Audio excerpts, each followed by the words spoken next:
Friends, एक मिट्टी खोदने वाला मजदूर होता है। वो मिट्टी खोदकर उसे अपने गधे पर लाद कर अपने कारीगर तक पहुंचाता था।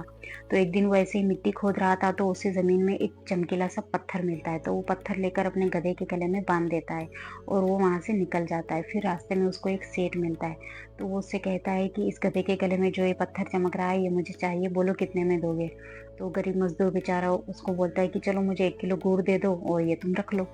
तो वो उसको 1 किलो गुड़ दे देता है, बदले में वो चमकीला पत्थर सेठ रख लेता है।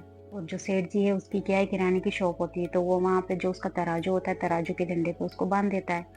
फिर क्या होता है कि एक दिन एक जोहरी वहाँ से निकलता है तो वो उसकी नज़र उस पे पड़ती है। चमकता है वो बहुत। तो उसके पास जाता है सेठ के, बोलता है कि ये मुझे चाहिए, कितने में दोगे। तो बोलता है कि 100 रुपये में दूंगा। तो जो जोहरी था वो बोलता है कि नहीं, 80 में दो। तो वो बोलता है कि नहीं, 100 रुपये से 1 रुपया कम नहीं लूंगा, लेना है तो लो, नहीं तो जाओ। तो वो जोहरी भी बहुत कंजूस होता है, वो भी नहीं मानता है, वो 80 पे टिका हुआ होता है। वो बोलता है कि नहीं, मुझे दो, 50 रुपये लेकर मैंने इसे खरीदा है तो 20-50 रुपये तो मैं भी ऊपर कमाऊंगा, मुझे भी मुनाफा चाहिए।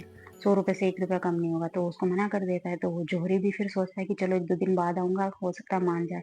वो वहां से चला जाता है। फिर फ्रेंड्स क्या होता है कि मतलब उसी दिन शाम को एक जोहरी और वहाँ आता है। उसकी क्या है, गाड़ी खराब हो जाती है। तो गाड़ी खराब हो जाती है तो वो उसको गाड़ी सही करवाने के लिए देता है और मार्केट में घूम रहा होता है। तो वो उसकी शॉप पे पहुंचता है कि कुछ खाने पीने का सामान ले लो। तो उसकी भी नज़र उस पत्थर पे पड़ती है। तो उसे पूछता है ये कितने में दे रहे हो, मुझे चाहिए ये।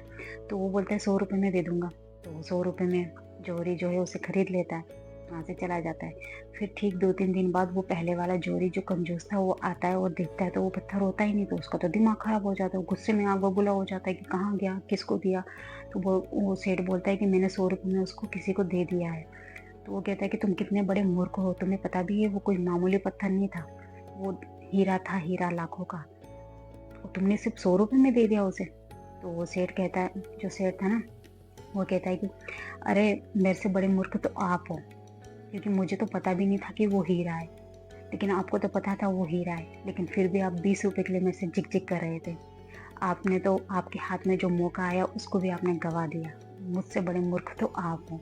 तो फ्रेंड्स वो बेचारा बस पछताता रहता है। तो इस छोटी सी कहानी का ये मतलब है कि फ्रेंड्स, हमारी लाइफ में अपॉर्चुनिटी आती है लेकिन हम कल करेंगे, परसों करेंगे, अगले महीने करेंगे, नए साल से करेंगे, मतलब कुछ ना कुछ ऐसे बहाने बना देते हैं। हम उस अपॉर्चुनिटी को, मौके को खो देते हैं। मौका एक ही बार मिलता है, बार बार नहीं मिलता। इसीलिए फ्रेंड्स, कोई भी अच्छा और शुभ काम सही समय पर हो वही बेहतर होता है। कहानी अच्छी लगे तो लाइक करना।